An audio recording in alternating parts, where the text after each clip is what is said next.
and I just have to live, and I wanna give. I'm completely positive.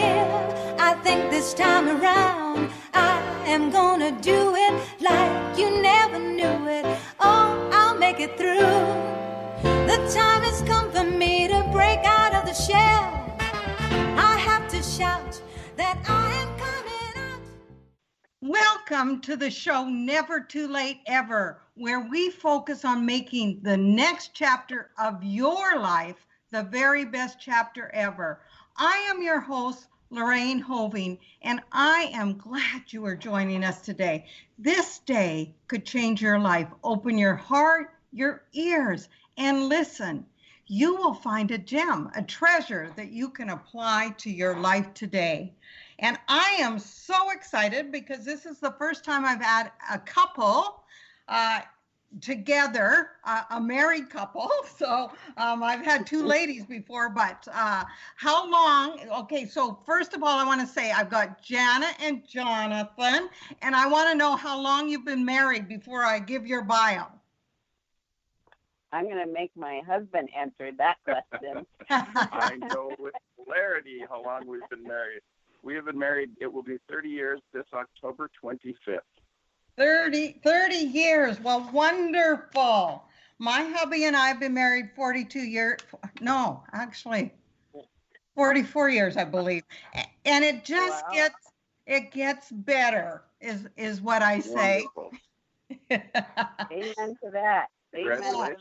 That's a good number there, 42. Yeah, and if you hang in there, you learn to adapt, and you learn that you could never change the other person anyway, so you might as well just give up. Isn't that the truth? Well said. Well said. Okay, so let me tell you a little bit about Jonathan and Jana, and I'm delighted to have you here today. I know this is going to be a great show. They are a clergy couple of 30 years. They've served congregations in Iowa, Minnesota, as well as Mount Carmel Ministries in Minnesota. Jana is also a two-time breast cancer survivor. Their new ministry is called More to This Life, which combines their professional training along with their personal experiences of hardship to help people grow towards greater emotional, relational, and spiritual health. And isn't that what we all want? They also speak and lead workshops. And Jonathan acts and performs at churches, conferences, and retreats all around the country. So this is what got me curious about this couple, is because I saw them on a Facebook and doing a Facebook Live. I can't imagine doing a Facebook Live with my hubby, but they were doing, actually, I think I have done one, but they were doing a Facebook Live, and they were, let me say, a little quirky, a little bit bantering back and forth with this sense of humor that I adored. And I thought, oh man, that's a couple that I'd like on our show. And so when it says that Jonathan acts and performs, yes, I can tell you that he acts and performs. So welcome. I want you to start by telling the audience a little bit more about the two of you. Sure. Okay. Well, we are from Minnesota, up in the Northland. And we met in college at Gustavus, Adolphus College in St. Peter, Minnesota. I was the leader of a Christian organization, and we had just come from a meeting where the leadership was talking about how we were a bit of a clique and needed to reach out more and, talk to people other than ourselves, because we were Christians and supposed to do that kind of thing. So literally walked from that meeting to the cafeteria, sat down with our clique group, and saw this beautiful blonde woman at the end of the table who never sat with us. And I thought, well, I should go introduce myself, because we just talked about being friendly. Right. So I walked over and said, and Jonathan, she just happened to be beautiful. She did. I did note that. However, it was not my motive. Don't believe a word he says. I just was being friendly. I said, I don't know you. And she said, looking me over, I said, so? And scowled on her face, and I thought, well, I'm going to never talk to her again. He was clearly hitting on me, Lorraine. This is a he said, she said story. We have different views on this. Mm-hmm. So I walked back to my seat and said, I'm never going to talk to her again. Uh-huh. 2 weeks later, she walks up. We had started to get to know each other a little bit through mutual friends. 2 weeks later, in the same cafeteria, she walks up. Now she's all flirty and smiley and says, you never smile at me. Well, that's because every time we passed in the hallway, he would scowl at me. I didn't want her to think I was hitting at her. So you did think, because I have a ring on my finger to prove it. right? Exactly. You know what? You, Jonathan, you became hard to get, and then she came your way. Yeah, that's right. It became interesting. The chase was on. I'm no dummy, Lorraine. That's a cute story. So how many children do you have? Yeah, we have 2 girls, and they're in their 20s. The oldest, Christina, is married.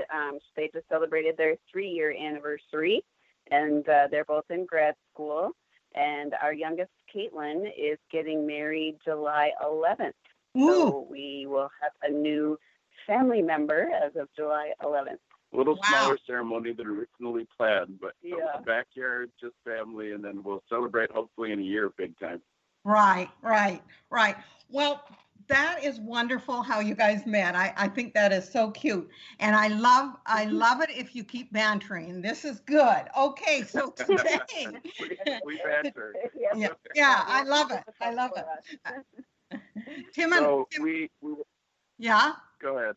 No, keep my husband and I banter with each other, and we correct each other all the time. It gets kind of that's marriage. Yeah, so continue. Well, we went from college to, we got married after traveling for a year. We both traveled with outreach, music and ministry opportunities, team travel to Jana was in Indonesia. I was in Africa for a year. Then we went to seminary together and got married at the start of that. Started our career as parish pastors, which went on for about 20 years. Last 10 years, we've been working at a council or a camp and conference center in northern Minnesota. So entertaining a lot of families, pastors who come, and normal people too, not just pastors, for renewal, for continuing education, family vacation. So a lot of speakers in, fascinating people, teaching Bible or other kind of life enrichment topics. And it's been a good life. Yeah, you know, it does sound like a good life. Inspiring others and encouraging others in their walk is a beautiful life. Now, today you've called your show Surviving Hardship. And this is one thing I noticed on your bio, your additional bio that you had said. Together we have experienced heartbursts of joy and heartaches of betrayal. And through all of this, we have learned what it means to live as people of faith. So because your life is beautiful and looks great does not mean that you haven't had heartaches. So today it's called Surviving Hardships. So what kind of hardships that you two have had to survive to get to this place in your life? Because nobody's life is perfect. Everybody has circumstances we have to come over. Everybody has life losses and all kinds of things. So what are some things that you've had to overcome? Right. Well, physically, we've had to overcome some significant medical issues. When I was in my early 30s, I was diagnosed with potentially fatal liver disease. It's what actually Walter Payton, the great football player, had. He died of liver cancer, but the disease he had was what I was diagnosed with. They thought I would have a liver transplant within 8 years or die. And I actually believe I was at a healing service and was healed. I still take medication, but I have been fine. It's 20 years later plus. And I have been fine after several years of kind of hardship, and they couldn't find the right medication. So we started with me being potentially, dangerously ill.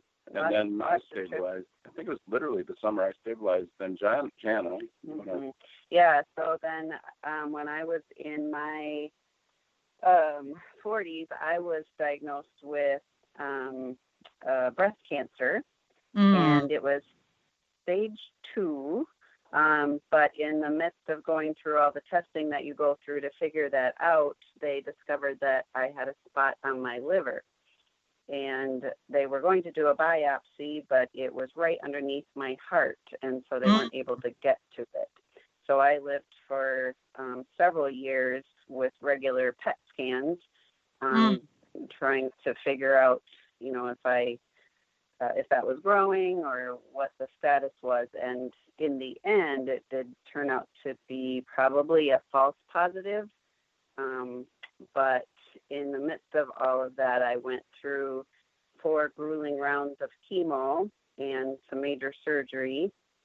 Got very, very sick from the chemo, and probably saw some of my darkest days, where I lost all perspective on life and could not function or think straight, or I just suffered so much physically that I would have been fine if I had, left this world and entered the heavenly realms, because I was suffering so much.